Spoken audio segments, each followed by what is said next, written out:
Hi, everyone. Hold on to your horses and tighten up your britches. Today, I have yet another set of shocking stories that are sure to make your head spin. You might even learn the truth about something that makes it impossible for you to sleep tonight. So get yourself comfortable, grab your favorite drink, and cozy up with that subscribe button. Thanks. Now let's get into the stories.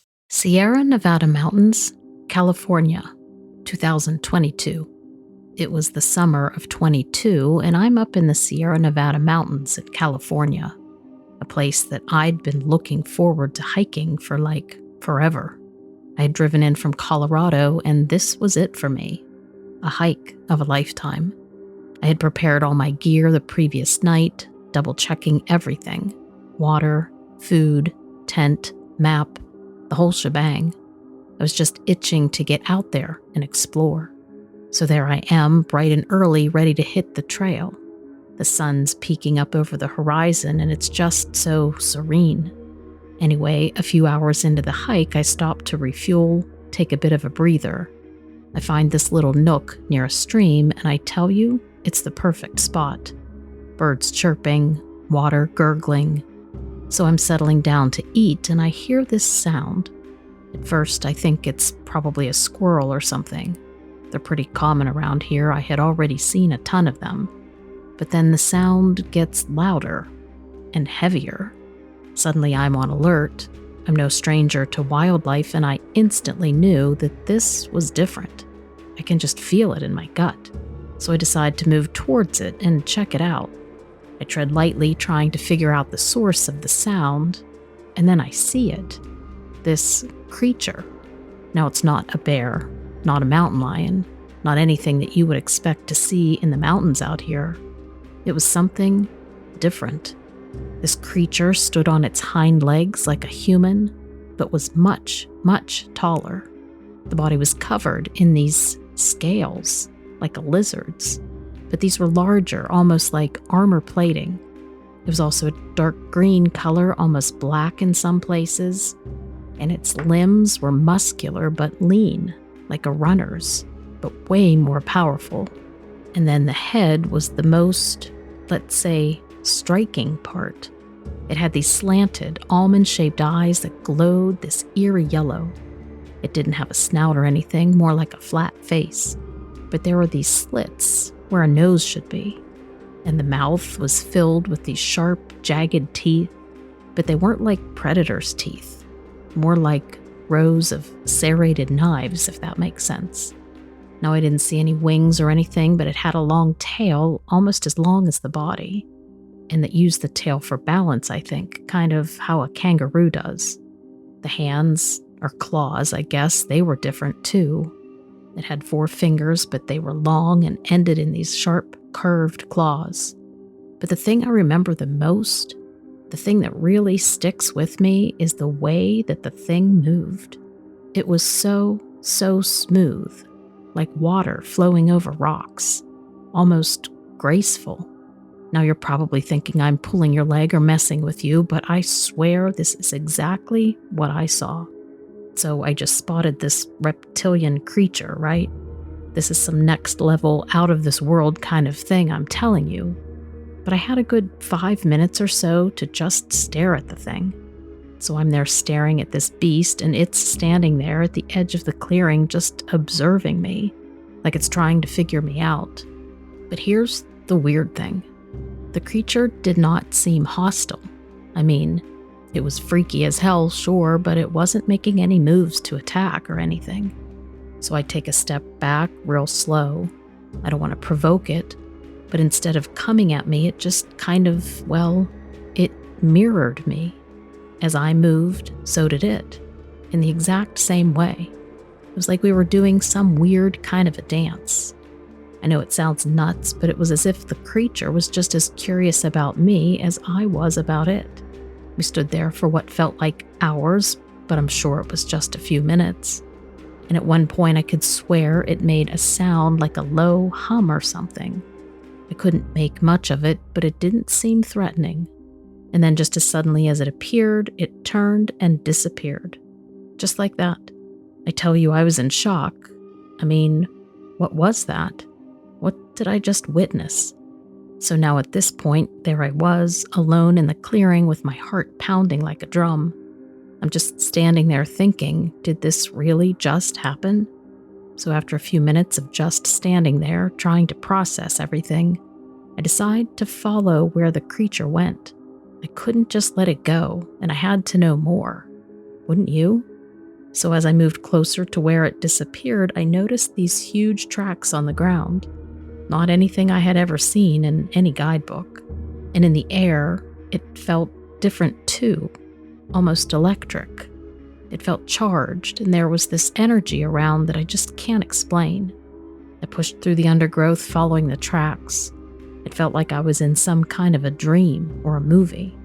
Like at any moment I would just wake up back in my tent and it would all be over. But no, this was real, and it was actually happening. So as I walked further into the woods, I noticed that the tracks became harder to find, and then they started to disappear completely. It was like the creature had just vanished into thin air. I must have looked around for an hour or more, but there was no other sign of it. It was gone. But I swear to you that every time I closed my eyes that night, I could see it. Those eyes, the form, it was like it was burned into my memory. I still can't believe what I saw that day. I mean, who would, right? But that's the thing about nature. It never fails to surprise you. Denali National Park, 2015. So, picture this. I'm up in Denali National Park in Alaska, the last frontier. Nature at its most raw and its most real. I'm there on this solo expedition, just me in the wild. But man, I had no idea what I was getting myself into. So I'd set up my campsite near a stream, and after a long day of hiking, all I wanted was to soak in the peace, maybe catch a glimpse of some wildlife. Little did I know, wildlife was going to catch a glimpse of me first. The sun was beginning to dip behind the mountains, and the temperature was dropping fast. I mean, it was Alaska after all. I was tucking into my dinner when I heard it. A low growl, just on the edge of my hearing. Now I've been out in the wilderness a fair amount, so I know what bears sound like. But this was different, deeper, almost guttural, and it was getting closer. I could feel the hair on the back of my neck standing up like static electricity in the air. And then suddenly there was a crashing sound, like something big tearing through the underbrush. I could see it just on the edge of the light from my fire, barely more than a shadow. But, oh man, was it big. Like, bigger than any grizzly I had ever seen. Its eyes, they were glowing in the firelight. Not like a normal animal's eyes either. You know, reflecting light.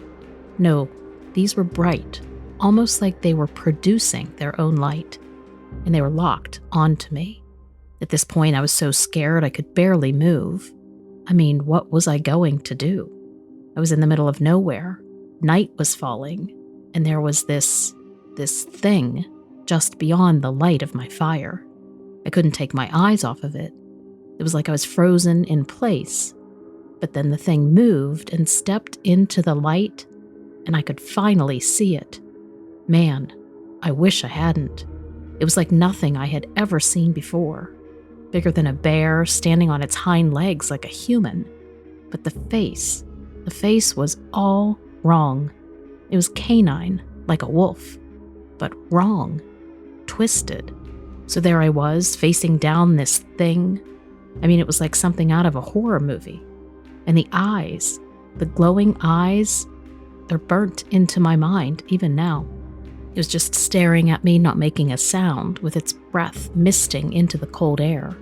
And I could see every ripple of muscle under its thick fur. And that's when it dawned on me. This thing wasn't just big, it was powerful. And then, as if it was reading my mind, it flexed its claws. And I'm talking claws like you would not believe. Like something out of a nightmare. I remember thinking, man, those could rip me apart without breaking a sweat. I was stuck there, right? On the one hand, my brain was screaming at me to run, but on the other, I knew that would be a death sentence.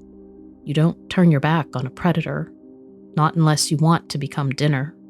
And then the thing growled, not like a dog growl, not like a bear growl. This was something else entirely. It was deeper, more resonant. It filled the air and it made the hairs on my arms stand on end. Now, I'm not a superstitious or religious guy, but in that moment, I found myself praying to anything and everything that would listen. Because I just knew that I was in serious trouble. I don't know if it was my fear or the cold or what, but time seemed to slow down. I could see every breath I took, see the flicker of the firelight on the creature's fur. It was surreal, like a dream, but way too real. Suddenly the creature tilted its head almost like it was curious, and then it sniffed at the air through its huge nostrils. I watched them flaring. I thought this was it. I was done for. I mean, how could I not be, right? But then just as suddenly as it had appeared, the creature turned and disappeared into the night. I was left there shaking and alone, with only the dying embers of my fire for company. I didn't sleep a wink that night, or the next, or the one after that. Even now, back in civilization, I can't shake the memory of that creature. Its eyes glowing, its terrifying growl, and the sheer size and power of it. I've told my story to a few people, but most don't believe me. They say it was probably just a bear or a trick of the light, but I know what I saw. I know what's out there, in the wilds of Denali National Park. So here's something wild for you guys. This happened to me a few years back, and I swear to this day it still has me all kinds of twisted up. I've been listening to some of the stories here, and it's just wild how many folks have had these out there experiences. Makes me feel less like I'm losing my mind. Now, I've always been a city kid, born and raised in New York City, but I've had this lifelong fascination with the ocean. I always loved the water, the fish, all that stuff. Right out of high school, I figured I'd take a year off before heading to college and just travel around and see some of the world. Maybe get a bit of that ocean action I had been craving. A lot of my buddies were planning to study business or computer science or something, but that was never my scene. I was all about the outdoors, the wild and free, you know. So I'm doing this road trip down the coast, just me and my beat-up old car, and I hit Florida. Man, it was like a dream. The sun, the sand, the sea, the whole deal. That's when I found out about this thing they have, these marine conservation volunteers. Basically, you get to spend your day out on the water helping take care of the ocean. It was right up my alley, so I signed up without a second thought. Turns out, I was pretty good at it. I had a knack for the work and the ocean. It felt like home. After my year was up, I decided to stick around. I got myself trained up and I ended up landing a gig as a marine conservation officer. It was like a dream come true. Now, a big part of the job was keeping an eye on the local marine life. Dolphins, manatees, even sharks. And don't even get me started on the sea turtles. It was awesome. I'd start my day about sunrise, head out to the boat and just cruise, watching the water and keeping an eye out for any trouble. So one morning I was out on the boat and I saw something weird. There were a bunch of seagulls squawking and flapping around, which isn't that unusual, but they were out in the middle of the water, nowhere near the beach. It was weird enough that I decided to check it out. As I got closer, I saw that they were hovering around this big patch of seaweed. Now, seaweed out here isn't anything to write home about, but this was different. The seagulls were going nuts over it, diving down and pecking at it like something was in there. I decided to get a closer look, and that's when I saw it. This thing just kind of blended in with the seaweed. It was huge with this big, round head that looked almost fishy. It was bald, no hair, just this shiny, scaly skin. It was standing upright in the water, and I swear it must have been 6 or 7 feet tall. It was a ways off, but I could see it clear as day. It had this dark, grayish skin like a shark, and when it turned to look at me, I nearly fell out of the boat. This thing had these big yellow eyes, like a cat's, and these sharp pointed teeth. And when it saw me, it sort of shifted, like it was surprised that I had seen it. I've never been so scared in my life. I could feel my heart pounding in my chest like it was just about to burst open. And I felt this heavy dread, like something bad was about to happen. I don't know how to explain it. It was like a weight pressing down on my chest. For a few seconds, I was just frozen there, staring at this thing. And then I don't know what came over me, but I decided to just get the hell out of there. I turned the boat around and I gunned it.